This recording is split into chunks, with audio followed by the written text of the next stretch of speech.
I'm all sad. It's like it's my last first year of pre-K that I'll ever have. Because I was the baby. Yeah, it's sad. Generally, a lot of those. That's what I told her. This is the last person. Well, most of us know. But you've done it 2 or 3 times, whatever. I just don't get it. This is important. Well, she's excited. Which is good. Alright, ready? You guys I call this meeting to order at 9:30. Good morning. Present is Vice President William Link, Secretary Charles Kirby, Treasurer Deborah Isaacs, Director Dan Sullivan, and myself, constituting a quorum. Also present is the Executive Secretary. Please rise for the reciting of the Pledge of the United States and Texas flags.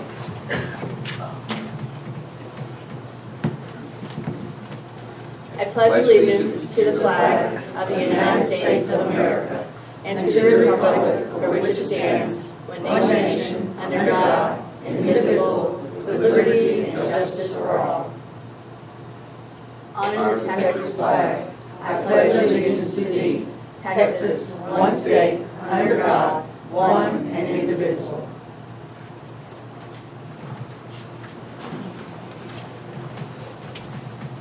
All right. Directors, the minutes from the July 17th, 2019 board meeting were provided in your board packets on Friday.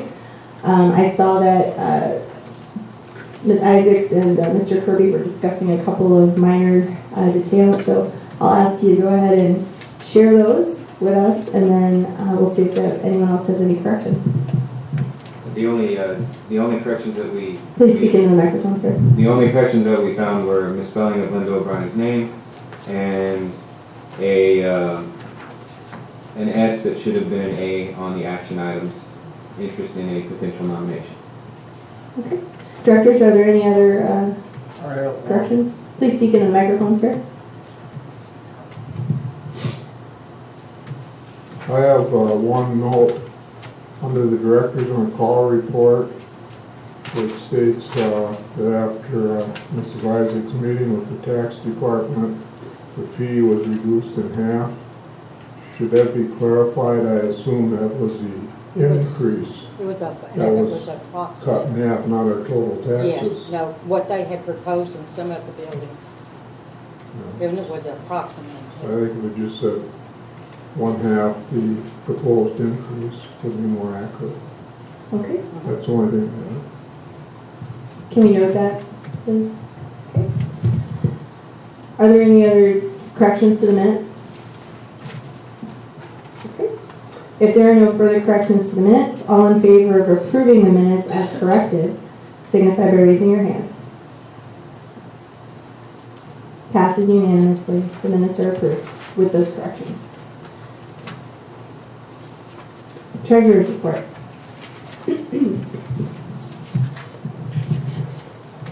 Due to the fact that the paper is refusing to agree not to publish our financial report, the financial report will not be provided. It will be provided to the board members in executive session. If anybody would like to make an appointment with me to go over the financials, I will make a time for anybody to come do that. Any questions for the treasurer?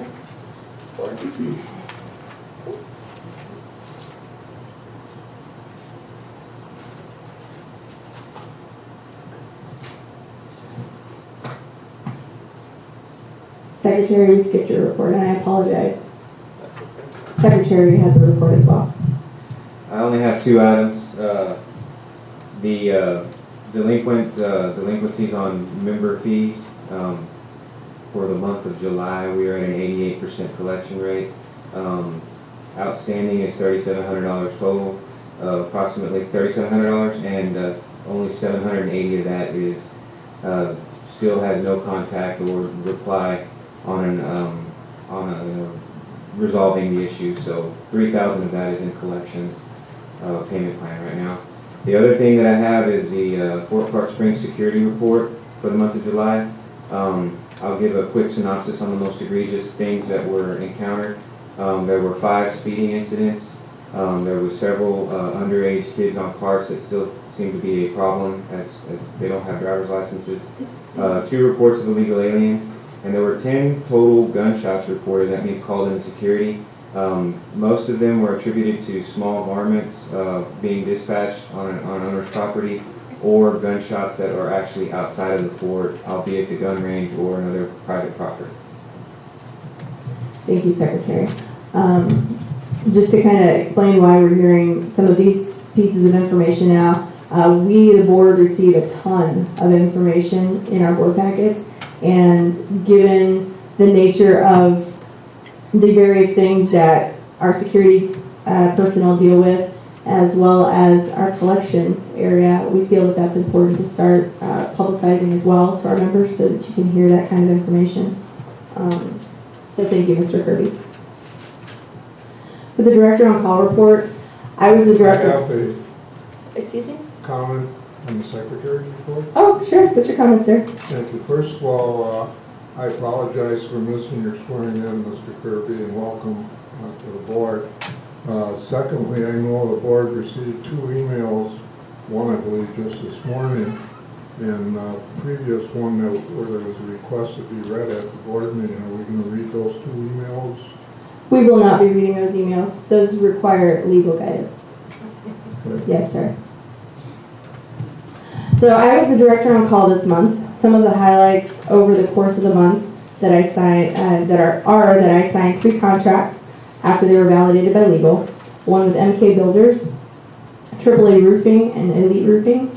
I signed several checks, signed several documents ranging from givebacks to deeds, served as a mediator for an issue, provided counseling to 2 employees as a result of a complaint made directly to the board, corresponded with a gun club regarding their usage agreement, corresponded with the Old Quarry Society regarding their usage agreement, inspected the door installation. 1 full building of doors is complete, which is a big deal. It's taken a year.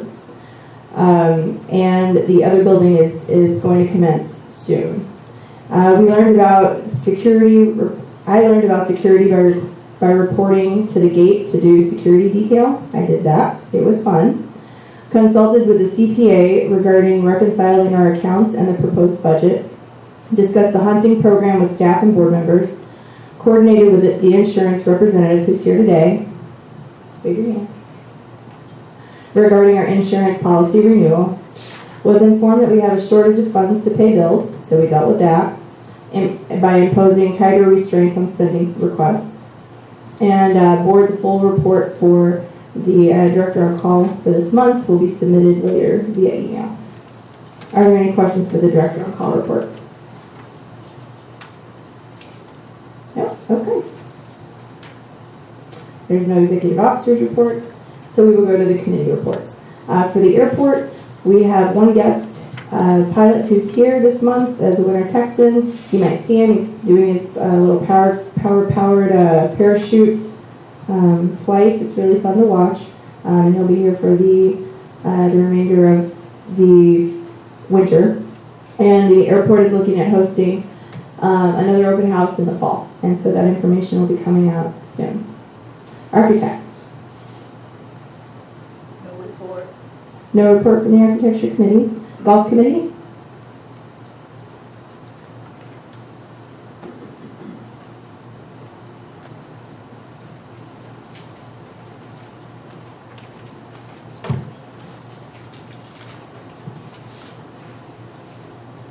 I'm Katie Brown. My report is on behalf of the Golf Committee. They had the first annual Cajun Bash golf tournament in Shrimp Boil on the 27th of July. There were a total of 56 players at $100 a player, and they brought in $5,600. Total of 8 individuals who donated $900. Other games on the par 3 or on the par 3 holes raised $759, less expenses, etc., etc. The tournament brought in over $6,000. That money is going to the golf course for equipment. They need to replace a sander and a plugger.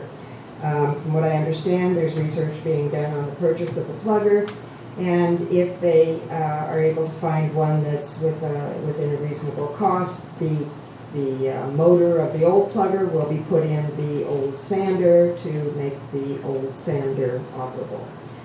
September 14th is Hillcrest Funeral Homes will host a golf tournament to which everyone is invited to play. The tournament will be blind draw, which means that they'll pick an A player, a B player, C player, D player, puts no pressure on anyone, and everyone is certainly invited to play. Hillcrest will provide a free lunch and a gift for the players, and they will also give a short presentation prior to play.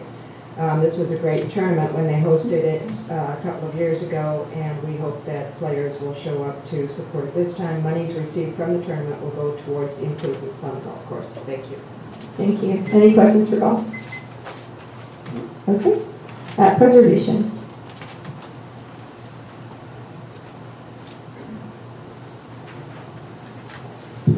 Good morning. Preservation Committee has basically nothing to report. We're just standing by for your decision on funds for the two projects that we submitted earlier. Okay, great, thank you. Okay. Recycling sent us an email with their report, and I forwarded it to you.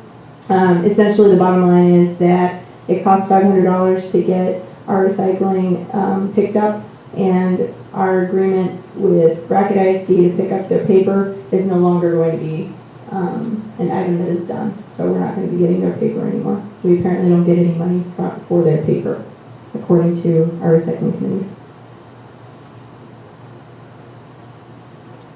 We have no old or unfinished business. In new business, the first item is a report of the email votes taken. The board was asked to vote electronically on two measures. With the roofing contract, we were asked to vote on details regarding the final details with specific insurance requirements. The board did vote 3 directors in favor of the adjusted insurance requirements and 2 against. There was a variance request also that the board was asked to vote on at the July meeting, and we got incorrect supporting documentation, so we had to vote on that variance.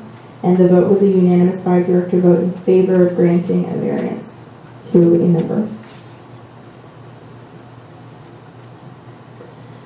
The next action item is to consider approval of the gun club lease agreement. This board has been in negotiations with the gun club regarding their lease since April.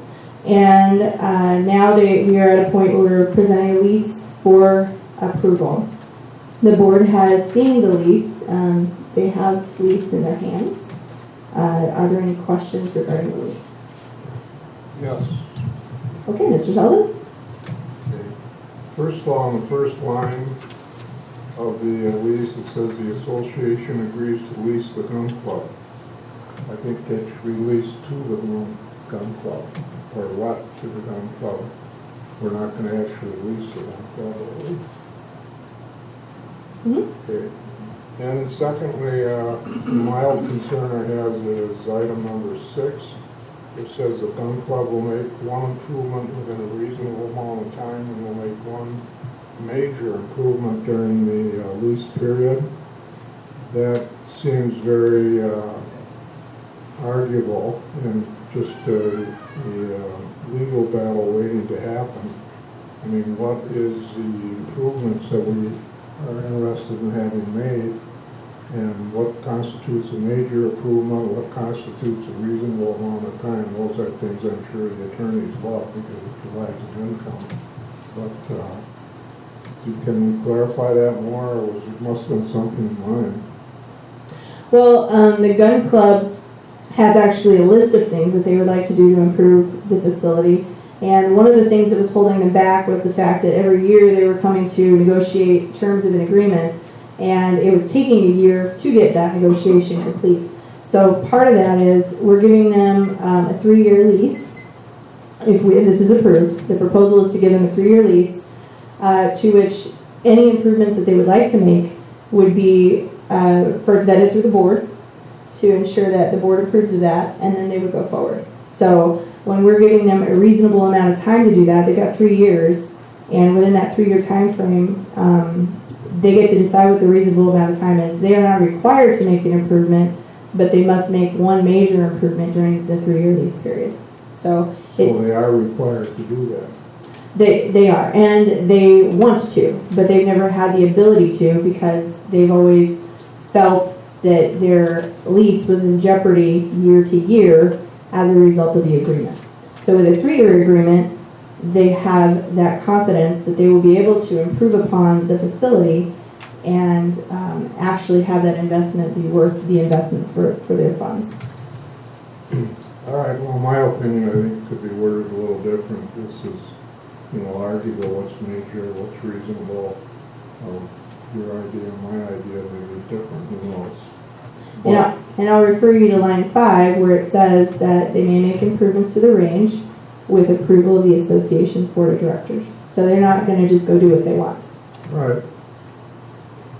Mr. Link, do you have anything? I wasn't going to make any statement, but I'll just piggyback off of what Dan just said here, because I understand what you're saying about the wording being a tad bit unclear. However, if you refer to number 16, the gun club can be deemed in default as a lease if the gun club fails to perform any obligation, duty, covenant of the lease. You see where I'm going with this. They have to live up to it. It's also negotiating in good faith. They've got a 3-year contract. If they can't make one major improvement over that 3 years, next contract negotiation is going to go differently. That's my only comment. Okay. Ms. Isaacs? I just want to make the statement, the 3-year contract is, at least somebody on this board will be involved in the contract because they approved the contract, so there's somebody on this board for 3 years. Mr. Kirby? I'm good. Okay. I would just like to add that this agreement is a more fair arrangement that will bring revenue into the association, as well as offer the use of an amenity providing a service and ensuring the safety of that hobby. This agreement also gives the gun club security in their usage of the facility so they can invest into improvements confidently without questioning whether their agreement is at risk. So those are my inputs. Are there any other inputs? Mr. Sullivan? No. Mr. Link? No. Ms. Isaacs? No. Mr. Kirby? Do I have a motion on the floor from any director to approve this agreement with the change that at the first line of the agreement we add to the Fort Clark Gun Club? Yes, I make a motion that we accept this lease with the change that you just mentioned about the wording in number 1. Okay. Is there a second? I second. Okay, I have a motion and a second. All those in favor signify by raising your hand. 4. All opposed signify by raising your hand. Abstention? Okay. So we have 4 in favor, 1 abstention. The agreement does pass.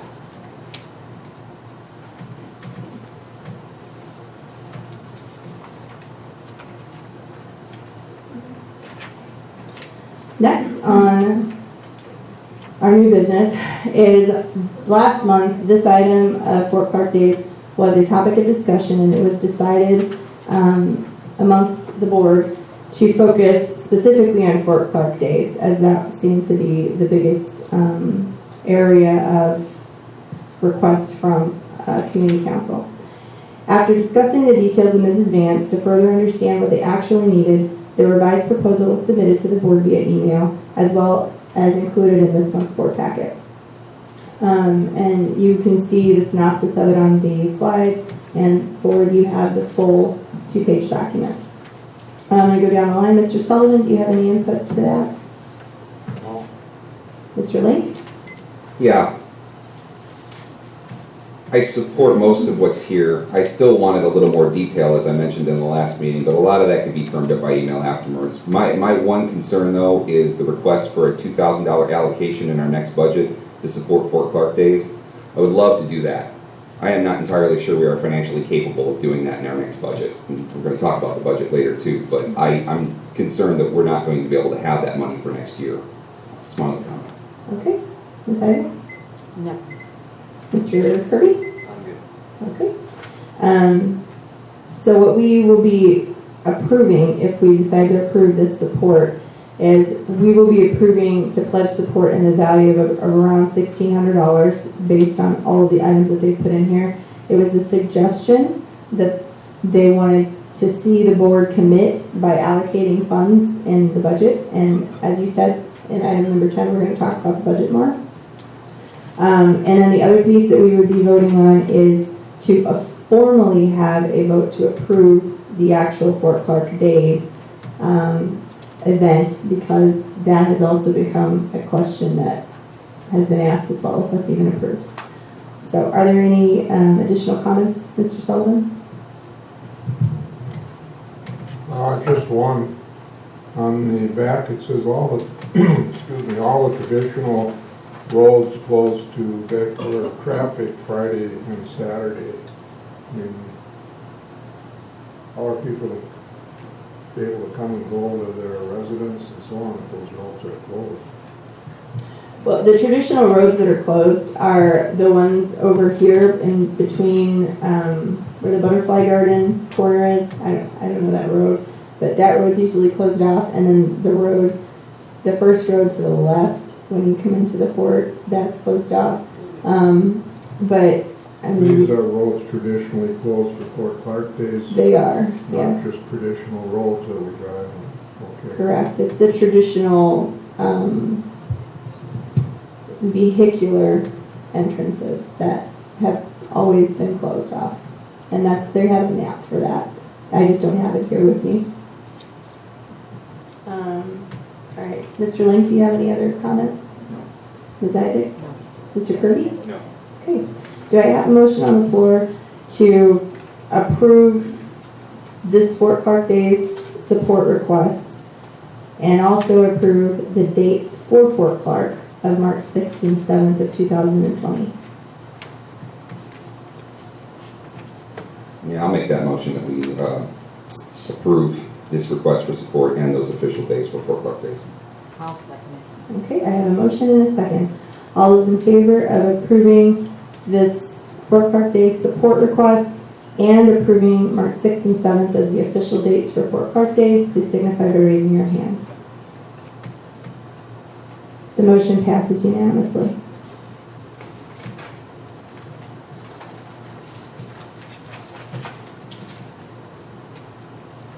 Next action item is the awarding the mowing contract. Last month, the board agreed to call for bids for the mowing contract renewal. 4 companies provided a bid for service. After evaluating lessons learned from this first year of utilizing a contract landscape company, the overall tone is that this is a service that was beneficial to the association. The board asked the executive officer to review the bids and provide a recommendation to the board. For discussion purposes, we will refer to the bidders as bidders A through D in the same order as discussed in the executive officer's recommendations. Bidder A submitted 2 bids with 2 different options based on number of cuts. The contract that was signed last year was for $119,409.40 and was supposed to be $9,950.73 per month. We paid, now that that contract is over, we paid a total of $123,874.21. Once we started looking at each expenditure, it was noted that we were not paying the amount that was in the contract. I was told that although there was nothing indicated on the contract, that tax was the original, that was the reason for the increase. So with that, Mr. Sullivan, do you have any comments?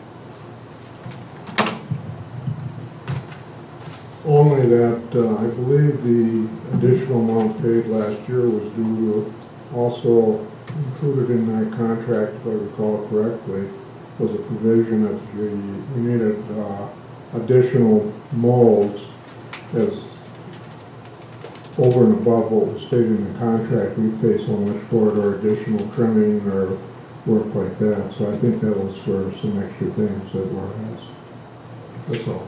Yes, sir, that is true. However, the mowing company did 20 cuts, and then they did 2 additional cuts at no charge, and they weed-eated the front gate perimeter also at no charge. So what we paid is for the service.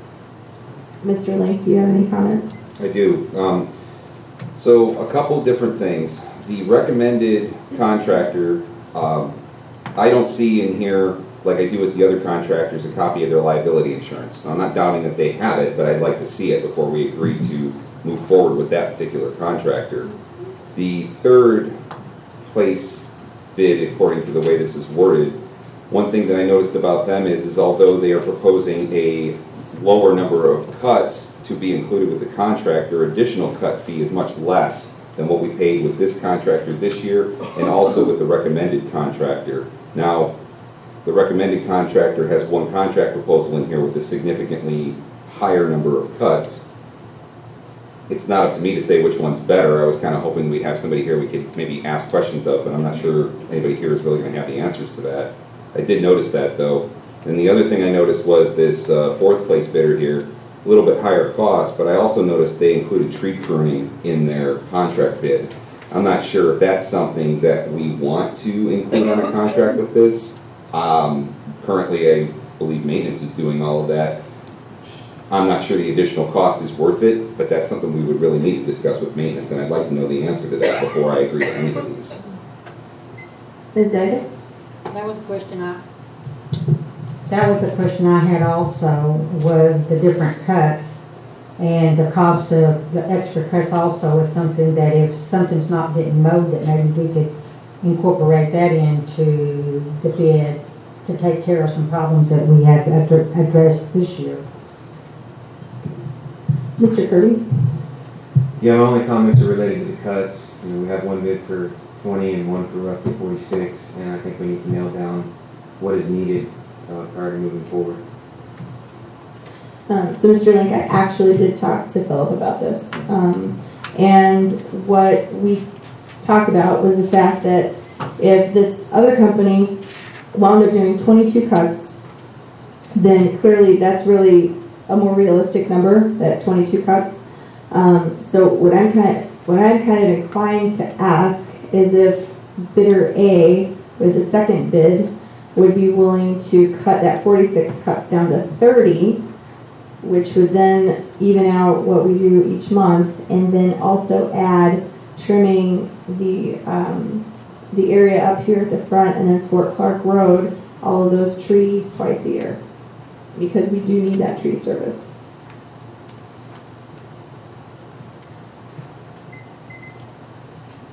So, do we have any additional comments, Mr. Sullivan? Not, Okay. I'd like to know that trimming twice a year is going to be enough. It sounds good, but is that enough? We can ask the question. No. Ms. Isaacs? I'm good. Mr. Kirby? I'm good. So, what do we want to do? Do we want to pick a contractor, or would we like to ask additional questions and then continue discussion via email if required? I believe that's what we should do, yes. I think we need to get some of the questions that we had answered, just continue this by email and then make a decision afterwards.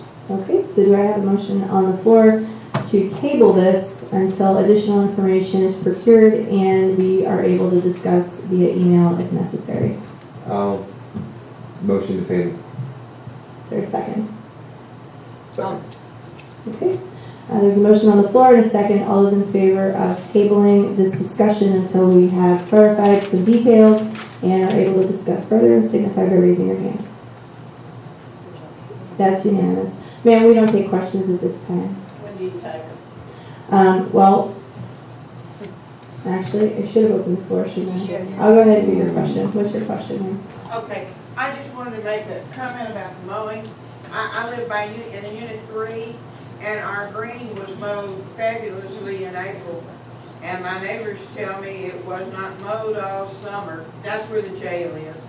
And I'm wondering why. Now, we have mowed it, and we weeded it, and we chopped away the unwanted trees and all that since we've been here. But I wanted to know if these contracts included the green, which I've always understood they did, but I've never read the contract. And if so, why wasn't Unit 3 mowed? And I understand maybe sometimes they don't mow something and y'all don't know it if nobody reports it. I don't know how that happens. But my question is the green supposed to be mowed, and if so, what happened? We'll be able to answer that question, ma'am. So, thank you. Okay, so.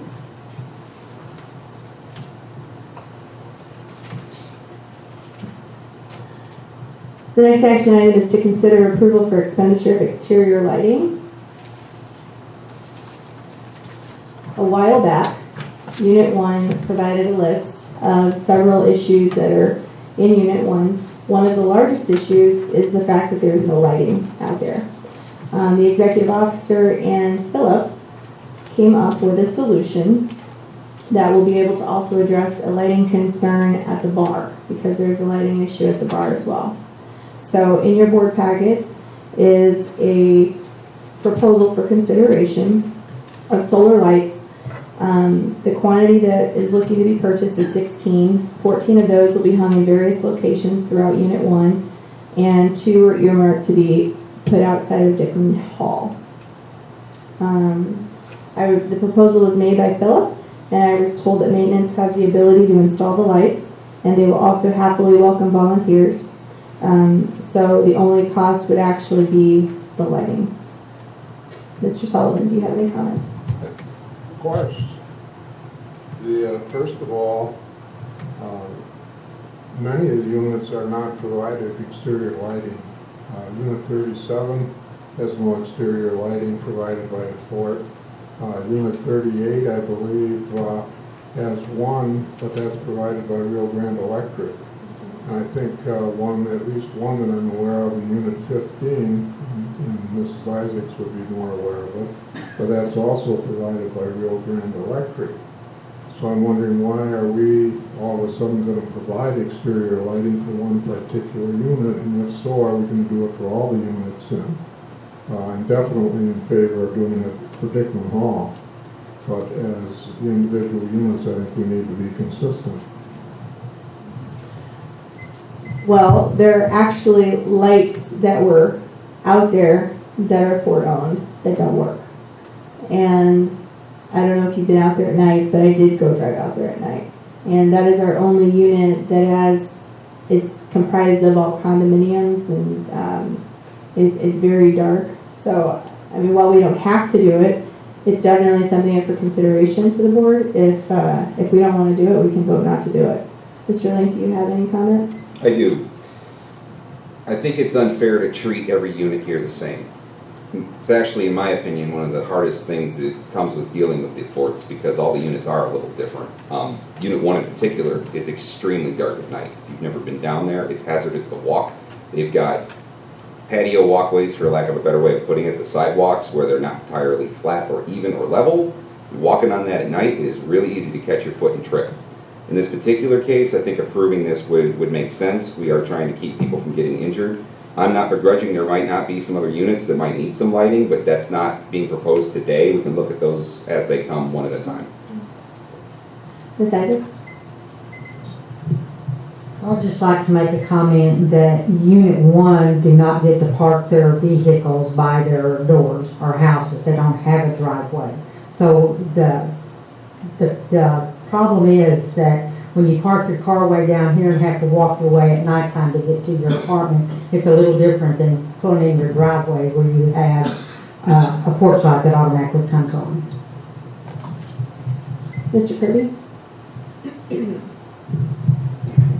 Just want to comment on the energy saving. I mean, these should not increase our electricity bill, if any at all, from what I'm reading here. Correct, they're solar powered. Unless God starts charging for the sun. Always a possibility. You never know. Mr. Sullivan, do you have any other comments? None. Mr. Link? No. Ms. Isaacs? No. Mr. Kirby? No. I have none either. Quick comments. I'm going to open the floor for 3-member comments. Mr. Herman? How many of the lights in Unit 1 belong to Rio Grande Electric? I can't hear you. How many of the lights in Unit 1 belong to Rio Grande Electric? Okay, well, that's a question, and we're going to take member comments to help us make a decision. But we can ask that question to Rio Grande Electric and find that out. Are there any other member comments regarding this action item? Yes, ma'am. Would this include the lighting that's? I prefer you come up to the microphone too. I'm sorry. Okay. If I have to talk in a mic, so do you. We'll use this higher. Just pull it down. we have, does that include the lighting that's coming into Unit 1? There's a whole map here of where it will go. So, yes. That I there's- know of, we have 1, 2, 3, 4, 5 Rio Grande electric lights that are burned out. So that would save on the cost. Have you reported that to Rio Grande Electric? Oh, yeah. And have they responded to They you? don't know where it's broken, where they're messed up at. Okay. So if we just did away with them, that would save money. And you're right, the asphalt and everything is very unlevel. And our membership is comprised mostly of seniors. So I think that would help. Yes, ma'am. Thank you. We have time for one more member comment. Okay, seeing as there are none, I'll go down the line one more time. Mr. Sullivan, do you have any other comments? No. Mr. Link? No. Ms. Isaacs? No. Mr. Kirby? No. Nor do I. Do I have a motion on the table to approve this lighting proposal for Unit 1? I'll make the motion that we accept the lighting proposal. Do I have a second? I have a motion and a second. All those in favor of approving this expenditure for exterior lighting signify by raising your hand. Okay. The vote passes unanimously.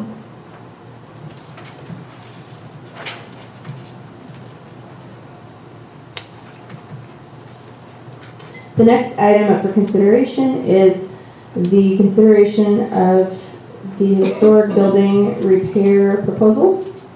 The Historic Building Committee has proposed 2 projects, one at the Post Theater and one at Seminole Hall.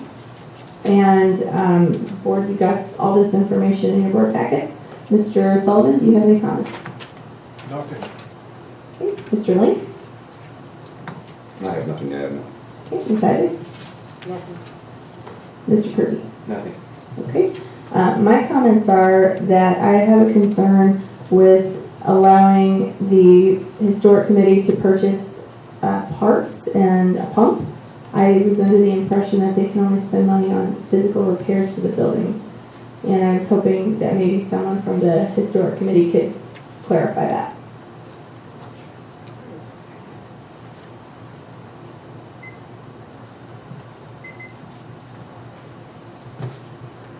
In reference to the sump pump, as we look at it, Philip went with us, took a look at it. There's 2 concerns, or I should say, there's 2 ways the water is getting into the basement of that building and has been for decades. One is rain on the western side of the building that we can have graded, and that will we believe that will take care of that part of the drainage into the basement from that side. However, on the east side, what you've got is, if you've ever seen that door down there at the very bottom, it's like 8-10 feet deep, and the water gets in there and it stands in there, and then it goes in up under the door, okay, and gets into the bottom in there. In fact, when we went to take a look at it, there was mud still standing in there from rain from over a month ago. And there is an old sump pump in there that obviously either the Army or the organization that owned the fort before the committee, before the members got it, put a sump pump in there, and that's how they, hopefully, I guess they fixed the problem. And so it's gone, it's decades old, and it's worn out and gone. So we believe if we do both on either side, 2 different problems on either side of the building, that we can stop the water from getting in, actually getting into the building. If we only do one side, we leave the other side. But the question I have though is about the funding itself. Are Sure. you allowed to spend the money on tools and equipment like pumps? Normally, we only do the outside of the buildings, Okay. but we looked at it as if we don't fix the problem with the water, eventually you are going to have a problem with the outside of the building. I know it's kind of a left-handed answer, but either we fix it or we don't, and so it's whatever the board wants to do. Okay, thank you. Okay. Mr. Sullivan, do you have anything else?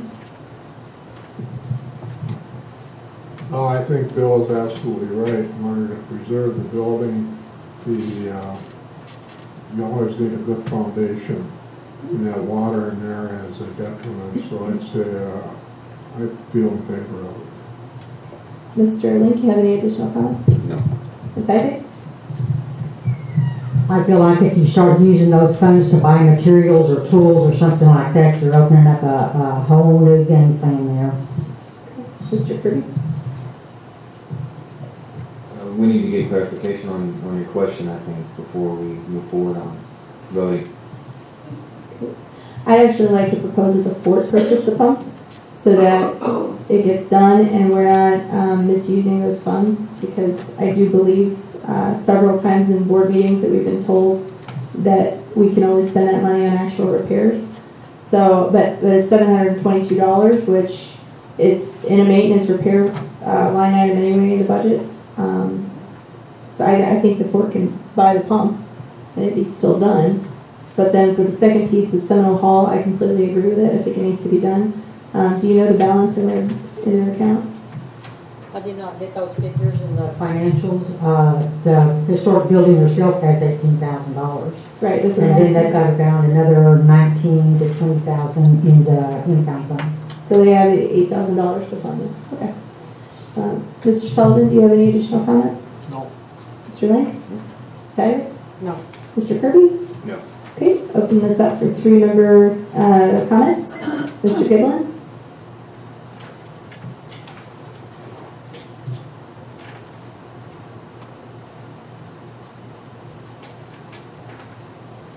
I just want to clarify one thing. There is no tools to be purchased to replace that old sump pump there. It was just the pump itself and some plastic piping that takes to replace the piping that takes the water 11 feet straight up in the air outside to the back. I was furnishing my own tools, my own labor to do that. I'm sure Philip at the maintenance department would probably be capable of replacing this, because he looked at it and I basically showed him how it needed to go. If y'all are comfortable with maintenance, purchasing the pump that I researched and recommended, if they know how to install that and redo the electrical going to it, that's 220 volts. I think that would be great. I was just volunteering my time and my 42 years experience of doing this to make it a smooth transition. And also understand this takes care of just the problem on the outside. The problem underneath the stage with the mold and the rot is a whole different issue. This just stops it from getting any worse. Yes, sir. Thank you. Any other member comments? Okay. Mr. Sullivan, any additional comments? No. Mr. Link? I feel like we're getting into the weeds of legalities on spending out of this account. I don't have any issue with the Fort buying the pump just to avoid even having to worry about it. It's well within our ability to do. As far as who installs it, I leave that up to maintenance to figure out. I've installed some pumps, it's not difficult. Even changing the 220 isn't that hard. Ms. Isaacs? Nothing. Mr. Kirk? No. Okay. Again, what we're talking about is the funding, Mr. Giblin. We're not talking about who's doing it. So you're welcome to still volunteer to do it. I'm referring to the funding. That's the part that we work with, the funding portion of it. So I do also agree that the Fort should pay for that pump so that the money can be continued to be allocated to the repairs as opposed to parts and equipment for that. So that being said, do I have a motion on the floor for what we want to do? Yeah, I'll make a motion that the Fort purchase the sump pump and necessary piping and whatnot to go ahead and complete that project, and also to approve the expenditure from their account for the chapter hall project. Is there a second? I'll second that. Okay, there's a motion on the floor for approval of the Fort purchasing the $722 request for the Post Theater, and Historic Building Committee can work out how that's going to get installed, and also to approve the repairs suggested for Seminole Hall. All those in favor signify by raising your hand. That motion passes unanimously.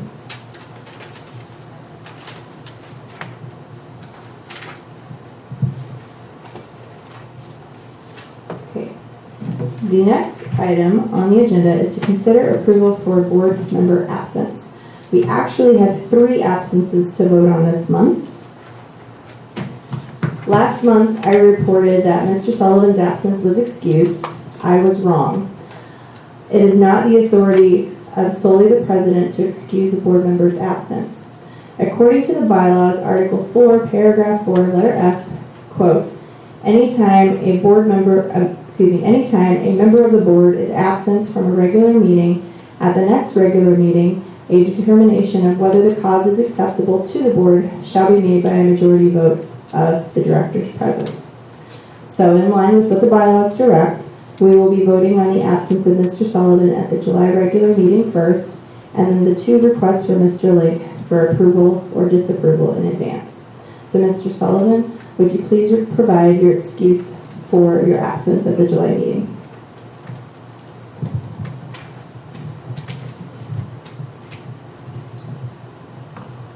I was out of state on vacation. I did notify you in advance that I would not be at the meeting.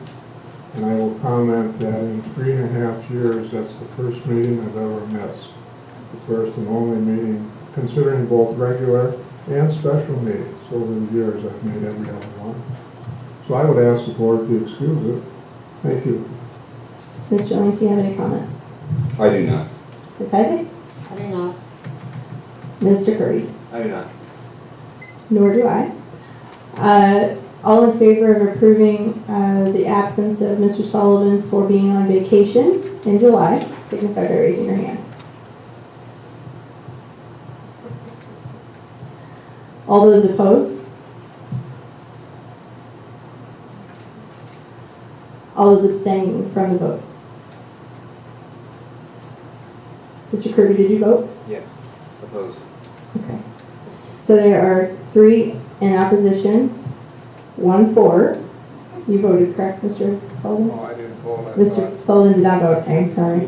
And 1 abstention. Myself. So it is an unexcused absence.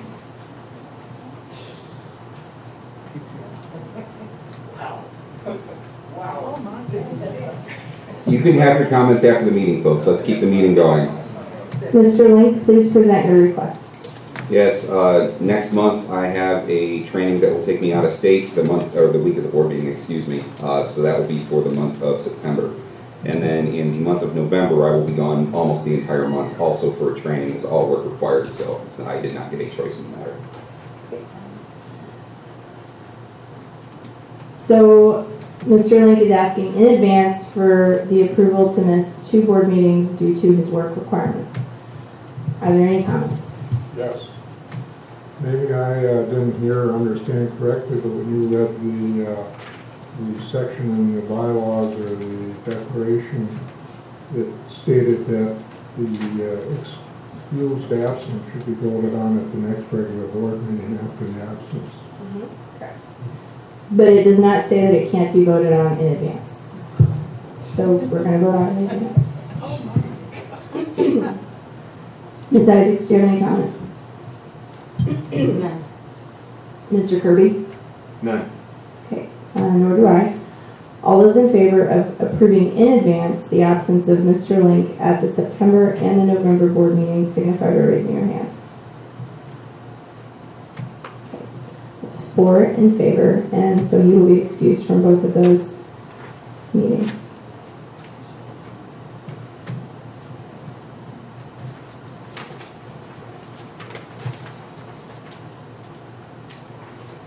Next item on the agenda is approval of the Brackett ISD Memorandum of Understanding.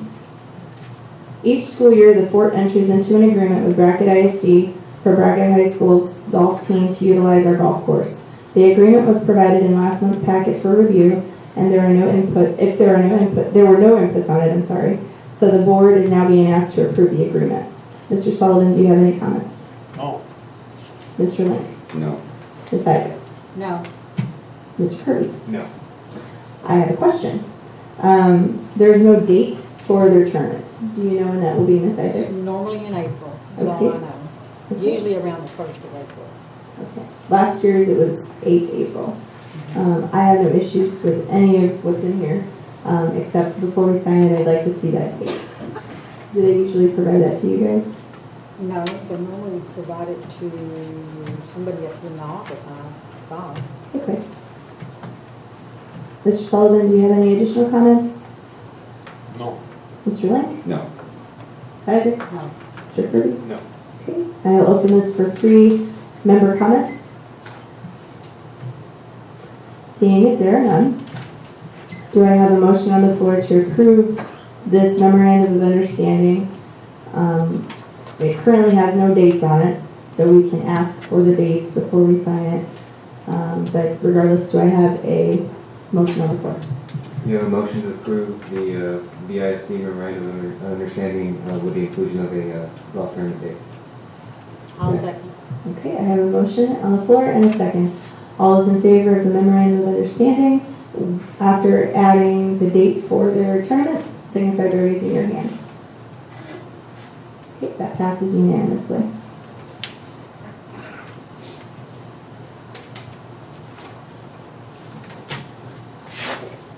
Next item on the agenda is consider entering into a facility usage agreement with Miss Annie's Straight Up Dance. A few weeks ago, I published an informal poll to gauge where the membership wanted the board to focus efforts on with regards to offsetting operating expenses. The most voted on option was to look outside the fort.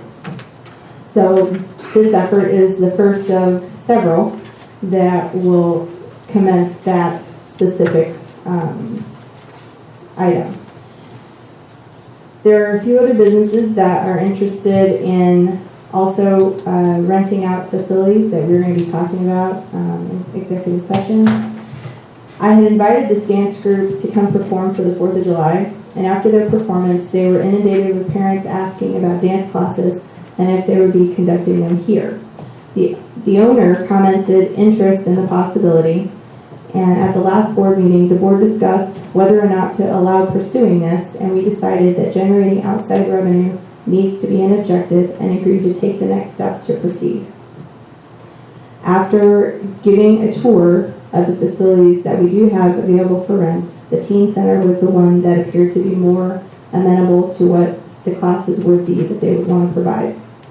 And she submitted a proposal, which we're going to talk about numbers and details in executive session, and once that is agreed to, then we'll talk about it in the public before we vote on the actual numbers. I am required to identify any conflicts of interest, so I'm identifying that my children do attend this dance program and are registered at her Del Rio studio, and that is where they will be attending classes, and they will continue to do so until we move many years from now. So with that, Mr. Sullivan, I'll go ahead and start with you. Well, there's been quite a bit of chatter about this proposal, and I would only comment that as directors, we need to make our decisions based on what's best for the association as a whole. And of course, we're under no obligation to ensure that there's no competition for any other membership that is in the same business. And although you can be sympathetic, I think that sympathy can be expressed by the patronage of one or the other. So with some changes, I would be in favor of this because it would generate $300 a month income for the fort, and that of course is beneficial overall. However, I think we need to actually see a written agreement that provides for liability insurance, that provides which day of the week it's going to be used, when the agreement begins, when the agreement ends, and how are we going to deal with the situation of two things. One, when a youth group should happen to want to use it at the same time that they're using it, reserving it. And secondly, does this set a precedent where we undercut the normal rate for renting the facility based on someone using it multiple times during the month? So I think those things have to be considered and addressed, and then I would be in favor of it because it does produce revenue. Thank you. Mr. Link? Yeah, so something that I was just fleshing out in my head the other day is that with this coming to our attention and us deciding to vote on whether or not to go forward with it. I think that we need to look at having should have started my own timer, having a business package proposal to some of Dan's points where it should just be something that we could hand anybody that wants to do a business in any of our facilities that says this is what you're required to have, liability insurance, days of the week times, all that, whatever. Bring it all to us as a completed proposal. Along with that, as far as Dan mentioned undercutting rental prices, everything's negotiable. We have the ability to negotiate contracts with anybody, whether it's a landscaping crew or in this case, whether it's a business that wants to do business here. To turn that away just off the cuff by saying, nope, it's this price and that's it, we'll never make any business that way. We're never going to make any money from anybody's business that way because that's not how you negotiate. So I too would like to see the details like Dan mentioned, but other than that, I have no other concerns. Ms. Alex? I would just like to make it known that these people came to us and wanted to look at the facilities and wanted to rent it. So that's where this came from. Nobody approached them to come rent our building. That will help offset the electric bills and the water bills over there on that building. And I believe on most of our rentals that we have the option, if somebody wants to rent it, that comes first and then they can work around that because there will be a set time every month for these classes. And I think they've also offered to do a performance for the membership after their season ends. So that would be something really great for the memberships to go watch these children perform also maybe. Mr. Kirby? Most of the concerns have been addressed by Dan and Bill, but I do want to comment that this Miss Annie Straight Up Dance is an actual business, and I think that's important to address any negative chatter that has been made. That's all. So to answer your questions, the day that she wanted to use this is every Thursday from 3 to 7, so 4 hours as indicated on the slide. She does also intend to rent the theater to conduct a winter performance, and based on however the numbers and the classes and the agreement working with the fort, how all that goes, then she would like to extend that lease until May, at which point an additional spring recital would be used at the not the adult center, the theater as well, to which she would rent. So those answer those questions. In addition, we have a service agreement that we paid our attorneys for that outlines all of the requirements for insurance, which this company does have. This company is a legitimate company that pays state taxes to the state of Texas, is registered in Del Rio. There is nothing questionable about this business. And again, the contract would be the same contract that every other entity that goes into an agreement with the fort now signs. It would obviously be adjusted because they're not a roofing company, so some of those parameters will not be necessary. But again, we paid a lot of money to the attorneys to provide us a solid contract that protects the fort, protects our assets, and also allows us to hold the company liable and responsible to the terms of the agreement. So as far as the business package, I also agree that when a business comes to us and wants to pursue business, because we've got 2 other ones that are wanting to do the same thing, that we should be able to hand them something that says, here's what we're willing to put on the table, and here's all the requirements. So I do believe we should work on that as well. I do. Mr. Sullivan, do you have any additional comments? Only that I would like to see the agreement in writing, complete and final, before we enter into it and vote to enter into it. Ms. Sterling? No. Ms. Addis? No. Mr. Kirby? No. Okay. What we're doing is, with this vote, we'd be considering to enter into an agreement, so we'd have to do the agreement after we agree that we're going to do that vote. So that's what this vote is for. And as far as, there's one other piece that I missed, as far as the non-members of the fort entering the fort, what will be a requirement is that the students that are enrolled into her classes would have to be in a list provided to the fort so that those families are able to enter the fort and get their kids to that class. So I didn't mention that. I apologize. So I'll open up the comments for 3 member comments. These are comments, not questions. Are there any member comments? Open to the public, I believe. Yes? Enrollment will be open to the public, correct? Okay. Any additional comments? Mr. Sullivan? No. Mr. Lynn? Isaac? I'd just like to make note that we did have a member that actually charged to do this before they actually done it in the adult center at one time. Correct. And that student was also a student of Miss Annie's. Mr. Kirby? No. Okay. So do I have a motion to consider entering into a facility agreement, which we will write, and use what the lawyers wrote for us to adjust with Miss Annie Straight Up Dance? Yes, I'll make the motion we consider entering into this facility usage agreement with Miss Annie Straight Up Dance. Do I have a second? I'll second that. Okay, so I have a motion and a second. All those in favor of entering into a facility usage agreement with Miss Annie Straight Up Dance signify by raising your hand. Okay. All those opposed? So 4 in favor, 1 opposed. The motion passes.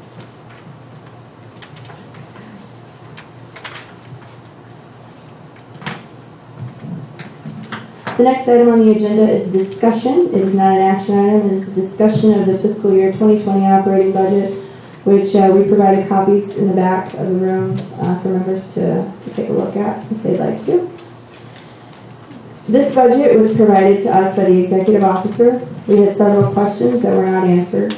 As a result of the events that had been ongoing since April, the board removed the executive officer from the bank accounts, and as per our responsibilities outlined in the bylaws, the board took control over the finances. Throughout that period, several things were highlighted. The money has been accounted for, there's no money missing, and several ways ahead have been identified. As the executive officer is not here to answer the questions, the board will now be formalizing the budget.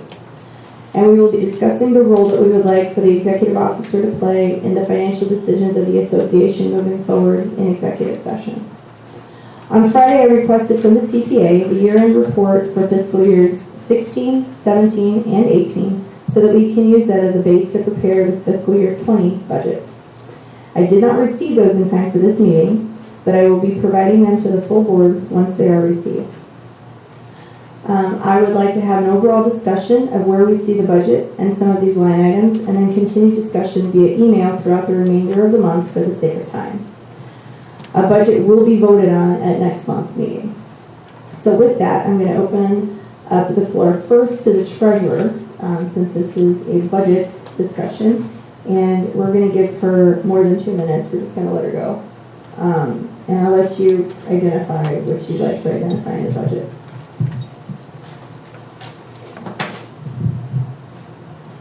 Well, first of all, I'm looking at what we were presented, which I do not agree with, but I have created spreadsheets as expenses and as income and have kept up with our quarterly, our 6-month. I actually worked on our 9-month figures last night. I'm really hoping that we can get what you were asking for from the auditor. I talked with him yesterday, and there's some things that need to be gotten today, and he's very confident that we're going to have that in a very short period.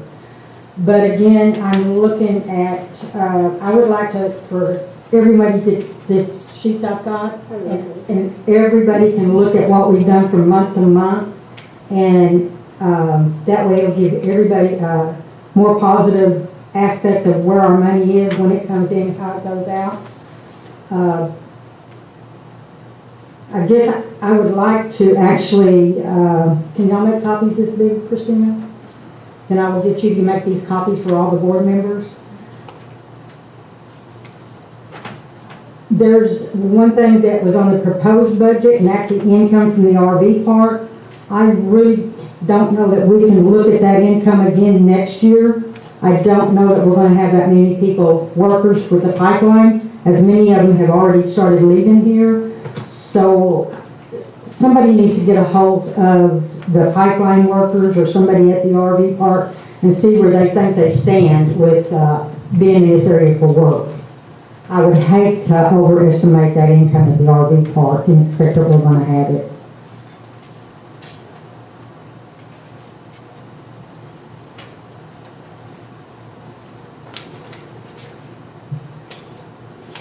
Also, I would like to put together a budget like we've been looking at over the last couple of years, where we've got what we spent and what we really expect to spend instead of what we received.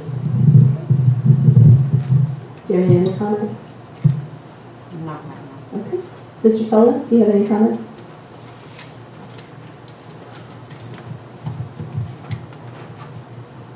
Really, I only have one, and that's just a question on the decrease in the budget for electricity. And we had an increase in the rate. I know, I think they're doing auditing of meters and so forth, but have we taken some very meaningful steps that's going to reduce our electricity use? No, not that I know of. And Summer Energy went up, and then on Rio Grande Electric, we are actually on summer. Our electric bill in the last 2 months has gone from around 14,000 to 19,000. And I figure this month will be above that, and probably September also. Mr. Lane, do you have anything? I certainly do. I have a lot of problems with this budget proposal. For one, it shows a 2.5% increase to membership assessments, an almost 20% increase to FRM assessments, and an over 20% increase to residential assessments.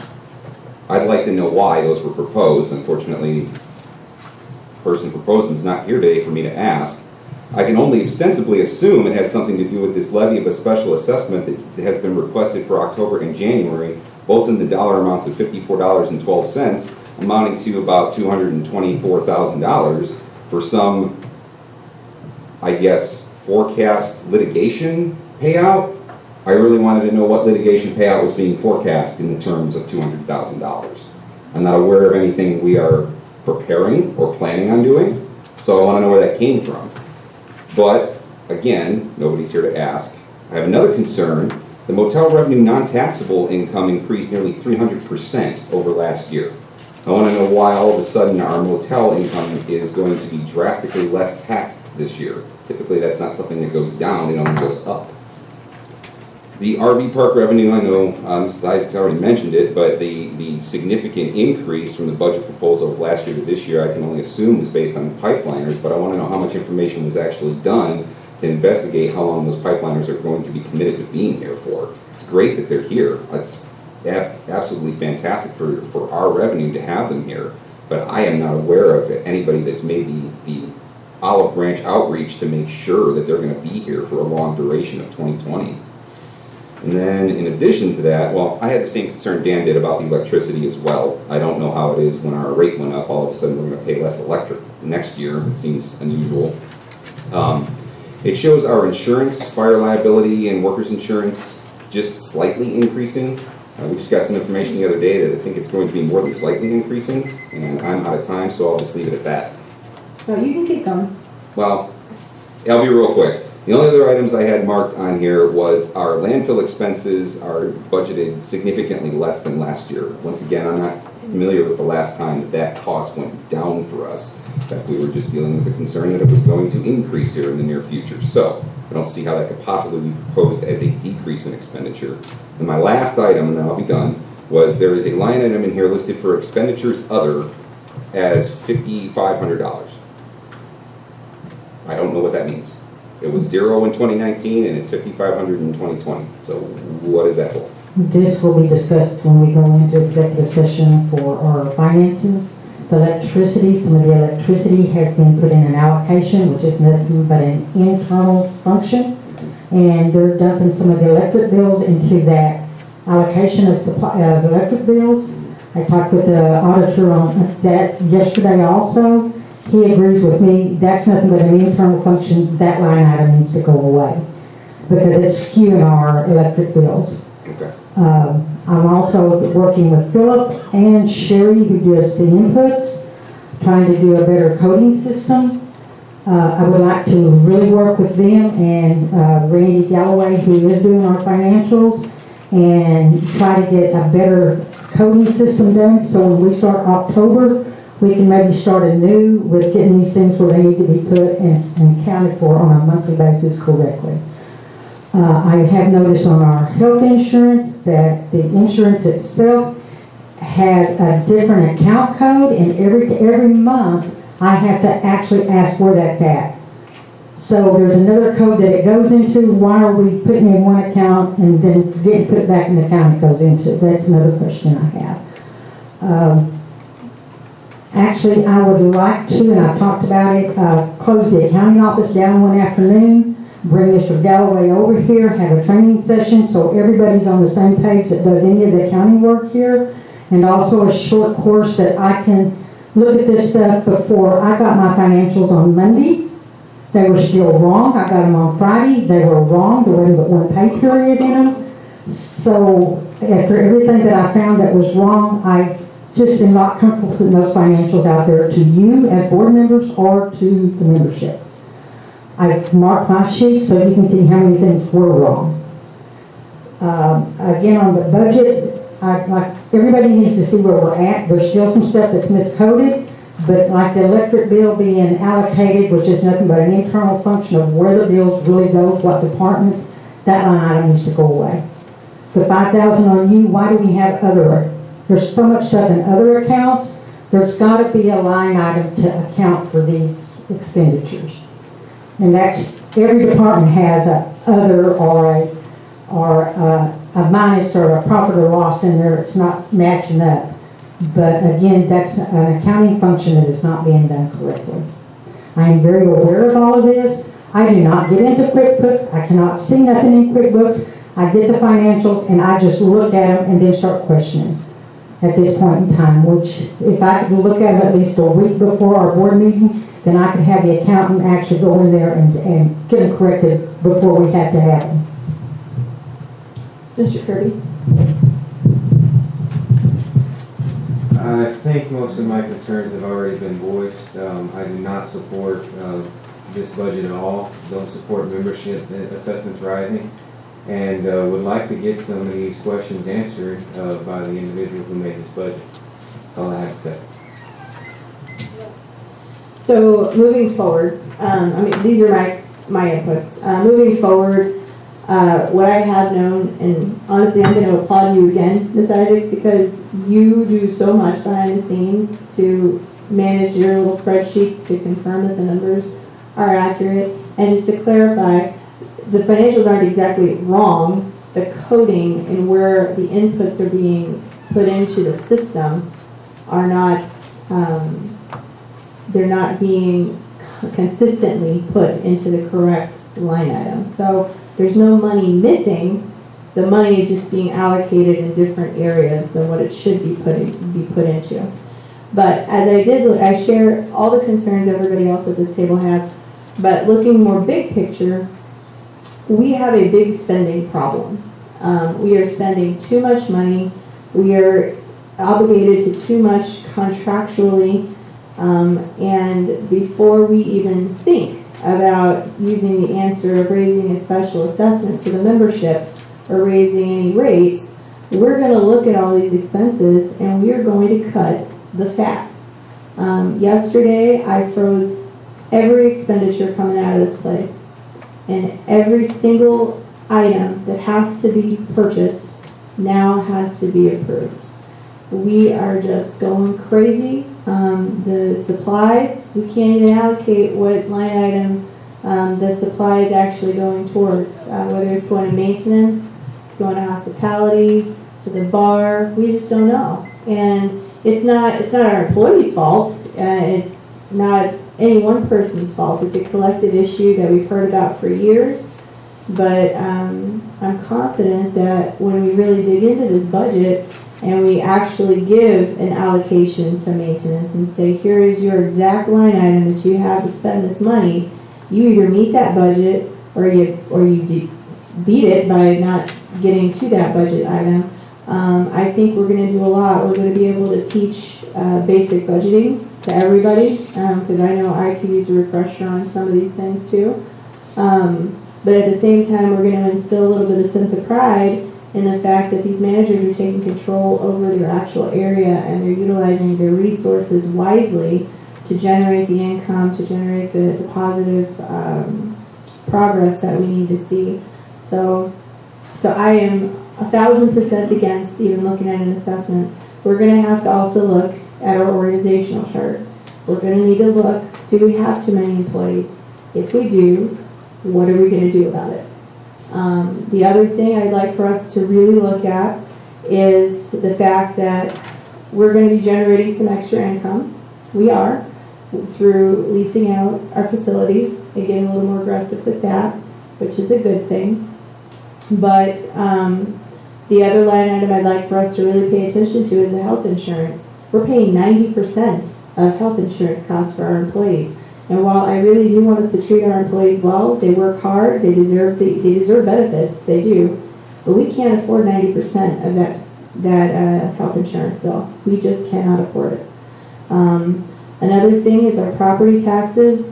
They are increasing by 3% from $114,000 to $118,000. We're looking at closer to $154,000. And so that's a more realistic number. And it may be a little less because there have been some provisions passed that'll decrease it a little bit. But if you look at things like flag expense, for example, yes, we've had some donations given for a flag, but that's not the responsibility of members to donate to. It's our responsibility to generate that line item. It's really a supply. It's not necessarily a flag expense. It should be a supply. So I'd like for us to very aggressively look at these things. I spoke with the CPA as well, and when I requested those fiscal years, and what I'd like for each board member to do is really look at those numbers and see what the trend items are and identify what you find to be the trend items that we need to start cutting. And I'm telling you right now, folks, if our two biggest, really three biggest expenditures are payroll and health insurance and contract services. So we're going to have to cut some stuff off. We just are. Unless the members want to pay more money. And I'm a member. I don't want to pay anymore. I'd like to see us utilize our funds wisely so that we can do more for members. I'd also like to see a line item added back to the agenda that gives us the ability to do member programs. I mean, I don't see why that's a problem. But again, getting under control with the supplies, $95,000 in supplies. I know we've spent more than that this year. I know we have. And I'm sure you have it on your little line items there. And actually, do you have it? Can you just say what that number is on supplies?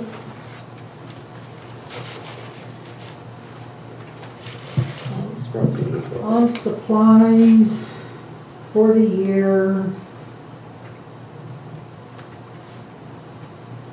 we had $142,582. Which is significantly more than No. 51,215.95, then added 4,262 for the month of July. So at the nine-month point, we had 51,215.95, then we added 4,262.67 to that for July. okay, so we're at $56,000. Yes. Okay. So again, I mean, this is a challenge for us. This is a huge challenge for us, but I think we can be successful between the five of us. We can take all of our experiences. We can take this factual data that we're going to get. You can't dispute the facts from the previous fiscal years and the previous audits. We'll have to look at those too. And we're gonna be crunching some emails out, and we're going to be crunching some numbers. But sadly, we just can't keep going like this. And I think anyone in their personal household would do the same thing. Start trimming the fat before they start figuring out how to charge for more. So I could be wrong. But Mr. Sullivan, do you have any other comments that you want to add to this? No. Mr. Link? No, I think we've done a good job covering it all. Okay. Ms. Isaacs? No. Mr. Kirby? We have not received a reply from our EO on any questions to this budget? Correct. Okay, thank you. I will open the floor for 3 member comments. They are comments. not attacks, no attacking a single person, no attacking anything. Keep it factual to the figures, please. Are there any comments? No member comments. All right. At this time, I'm going to talk about some announcements.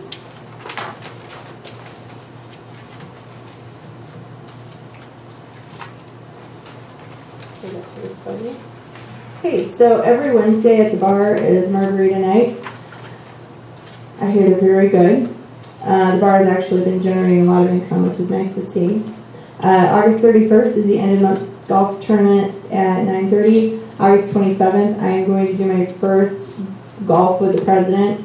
So if anybody wants to go watch me not play golf very well and hang out for 9 holes, you can join me on August 27th. I'll need to know who you are because I only have spots for, I think, 3 people, right? Is that the rules? 3 people? Right? 4 people on a tee box. So Well, yeah, I'm one. You're one, and then 3 more. All right, so 3 people can join me. You have to pay your own way. I'm not paying for it, but it's very affordable. On September 2nd is Labor Day golf at 10 o'clock. Labor Day weekend is the closing weekend of the pool. Like the official pool season ends that weekend. You're still able to use the pool, but it is an open gate for the entire weekend. The board has already approved that previously. We did that in April. September 14th is already discussed by the golf committee report. Is the Hillcrest Summer Golf Tournament, and September 27th and 29th is the Happy Cervantes Tournament. So golf is all over this, getting their stuff out for everybody to see. Are there any announcements that I missed? Can I make one statement? Please do, ma'am. On the Hillcrest, I'm trying to see if the people at Hillcrest would be willing to let other members come in about prepaying funeral plans and stuff. If y'all would like to do that, if you'd let me know how many might want to attend that. But the free lunch would be for the golfers who pay for the tournament. But if anybody would be interested in that, I will try to see if he would allow other people to come in and attend that informational meeting. Any other announcements that I might have missed? Events out there that are lingering? No? Okay. So as you see above, this is our board member contact, so you can contact us. The director on call this month was supposed to be Mr. Link, but he's escaping his duties, doing some work thing. So I recommend we go down the line to the next director. Mr. Kirby, are you prepared to be the director on call? Yes. Okay. The only thing we're waiting on with you is to get your final signatures for the signature cards on the account. And so you'll have to have a backup, which is going to be Ms. Isaacs. And then for the second signature, I guess we divert back to me. So since Mr. Link will be out as to work obligations. Mr. Sullivan has selected to not be on the bank accounts via email. So has that changed? No. Okay, so he's still not wanting to be on the bank accounts. All right, so at this time, do I have a motion to adjourn to executive session to discuss legal matters, member matters, employee matters, and financial matters? Yes, I make a motion to adjourn to executive session. Do I have a second? I'll second. Okay. We have a motion on the floor and a second to adjourn to executive session. All those in favor? It's unanimous board vote. We are adjourning to executive session at 10:52. You didn't do the member comment sheet in the back, the people that signed up for comments? That's to an action item. So we did that as we went through the action items. Then why sign up in the back? Yeah, there seems to be some confusion about this every month, so let me see if I can clarify. The member comments are not general comments. This board meeting is to deal with the board's business, and I don't mean to be rude to anybody here, but we constantly go through this. That sign up is to comment on a specific action item that's taking place at this meeting. Anything else that you want to address needs to be addressed with one of us outside of this meeting time. I hope that clarifies it, and then we do this every meeting, and I'm sorry, but we don't have all day to sit here and do every single person's individual comments. Mr. Link, I Yes, do ma'am. understand that. However, there were a couple of items when you did not call for member comments, so there was no opportunity. Did you have a comment on one of those Yes, I items? certainly did. Okay, we will address that in executive session and come back with an answer afterwards then. Does that suffice? For you, I will be here. Right. Right, that's what I'm saying, but we just made a motion to adjourn to executive session. What I'm saying is let us do that, we will readdress this afterwards, okay? Thank you. You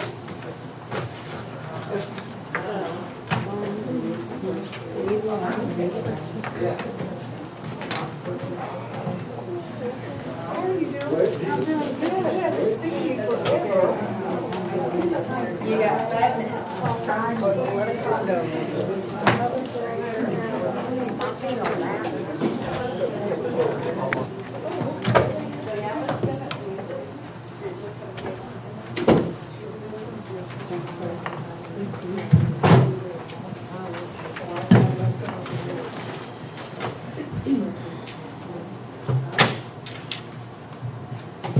all ready?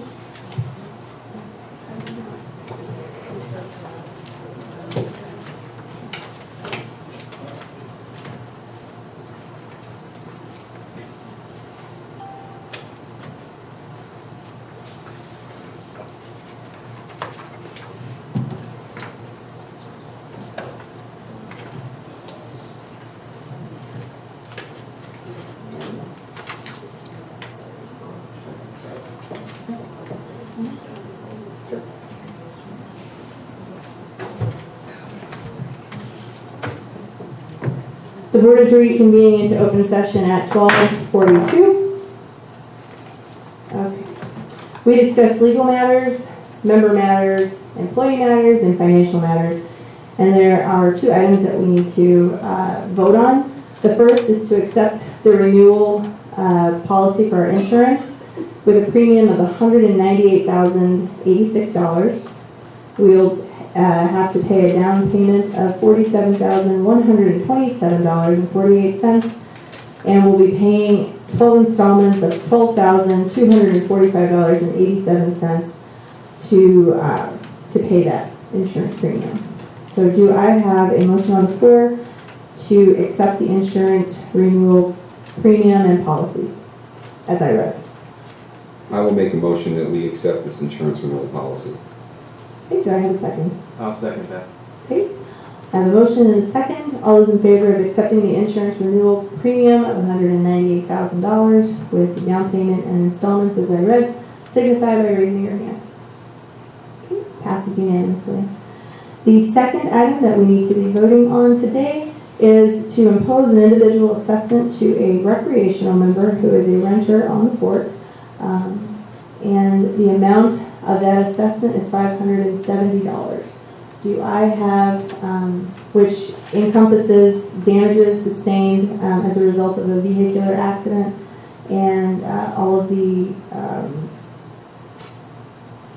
costs associated with cleaning that up. And in addition, the other $200 is the maximum imposable individual assessment that the board is authorized to do in the declarations. So, do I have a motion on the floor to impose this assessment of $570 to a recreational member as indicated? Yes, I make the motion that we go ahead and vote to approve this assessment.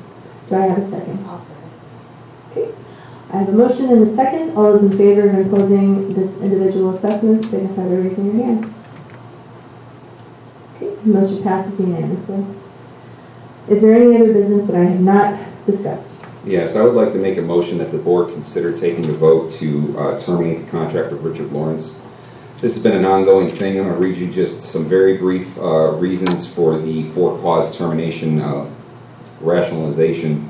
This portion here discusses ensuring the orderly and efficient day-to-day routine operation of the association. A lot of bullet points under that. I'm not going to go into all of them. We've discussed them at length in executive session. The executive officer will inform all directors of critical issues, and as well as entering into a lease or sale agreement for the association property other than memberships and lot selections or equipment.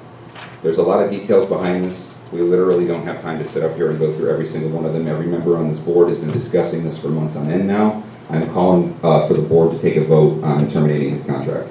Well, I just have a comment on that. In order to do so, it requires a unanimous board vote to do so. We can take the vote, but a majority vote is not what terminates his contract and his employment. I just want to make that clear.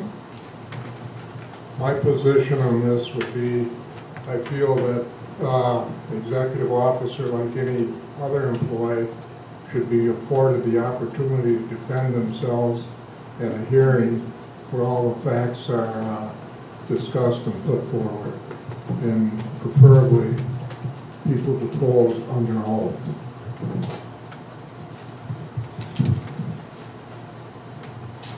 So Mr. Link has put on the table to call for a vote for termination of Richard Lawrence's contract for cause, as he is read aloud.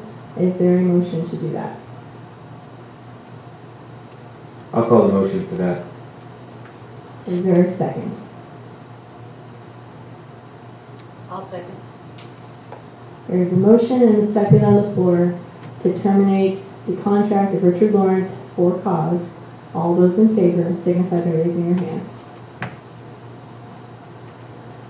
All opposed? Okay, one opposed. Therefore, the motion does not pass. Is there any other discussion or item that I did not mention from our executive session that we need to discuss? Okay, so seeing there is no other information to disclose from executive session, the next regular board meeting will be Wednesday, September 18th at 9:30 in the morning in the boardroom. As also previously indicated, director on call for this month is Mr. Charles Kirby, and the backup is Ms. Deborah Isaacs. And this meeting is adjourned at 12:47. Did we issue a new mowing contract? Excuse me? Did we issue a new mowing contract? Or We did not. We did not yet. Okay. We're still reviewing. Can't go to the store. Yeah.